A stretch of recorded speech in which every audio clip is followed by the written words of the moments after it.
Aloe vera எடுத்திருக்கேன். இதை சின்ன சின்னதாக கட் பண்ணிக்கலாம்.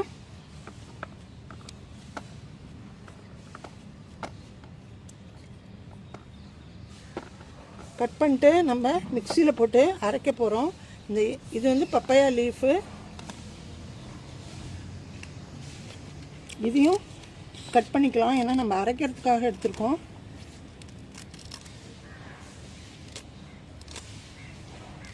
இது தவிர நான் வந்து கொஞ்சம் நீம் எடுத்திருக்கேன். இந்த நீம் வந்து இலை பச்சை இலையாக இருக்கும்போது அரைச்சி இந்த மாதிரி உருண்டைகளாக வெயிலில் காய வச்சு எடுத்திருக்கேன். நீங்கள் ஃப்ரெஷ் லீவ்ஸ் கிடச்சா நீம் லீவ்ஸ் எடுத்து இது கூடவே சேர்த்து அரைச்சிக்கோங்க. நீம் லீவ்ஸ் கிடைக்கல, இப்படி நான் சேர்த்து வச்சுருக்கிறத வந்து நான் வந்து ஒரு 20 உருண்டைகள் இதில் போட்டுக்கிறேன். இது எல்லாத்தையும் சேர்த்து கொஞ்சமாக தண்ணி ஊற்றி நீங்கள் இந்த மாதிரி மிக்சியில் அரைச்சிக்கணும்.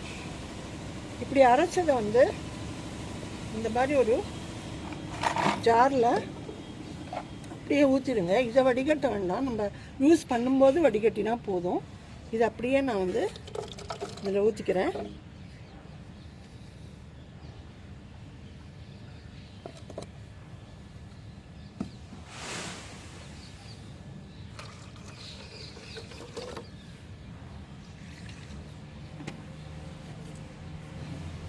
இதை 3 நாளைக்கு நிழலில் வச்சு நல்லா புளிக்க வச்சுடுங்க.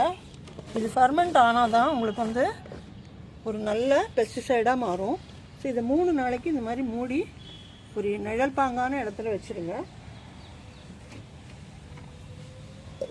அதுக்கப்புறம் அதில் பாருங்கள், இந்த 3 நாளைக்கு முன்னாடி நான் வந்து ரெடி பண்ணது இது எப்படி இது புளிச்சு ஒரு சூப்பர் பெஸ்டிசைட் ஆகிருக்கு பாருங்கள். இதை நம்ம வடிகட்டி எடுத்துக்கலாம். வடிகட்டுறது எதுக்குன்னா, நம்ம இலைகளுக்கும் தண்டு பகுதிக்கும் ஸ்ப்ரே பண்ண போகிறோம். எல்லா செடிகளுக்கும் கொடுக்கலாம். பூச்சி வர்றதுக்கு முன்னாடியே கொடுக்கணும், பூச்சி வந்தப்புறமும் கொடுக்கலாம். பூச்சி வந்துட்டால் கொஞ்சம் ஒரு 3 days தொடர்ந்து அடித்து விடுங்க. பூச்சி வரலைன்னா நீங்கள் வாரத்துக்கு ஒரு நாள் அடிக்கலாம். சாயங்கால நேரத்தில் அடித்து விடுங்க.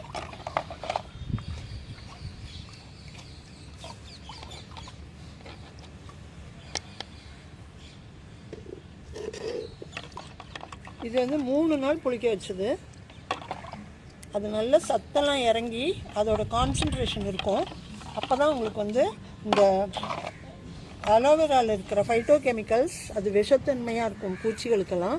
அதே மாதிரி இந்த பப்பையா லீவ்ஸில் பப்பைன் அப்படின்னு ஒரு வேதிப்பொருள் இருக்குது. அதுவும் பூச்சிகளை விரட்டும். பூச்சிகள் வர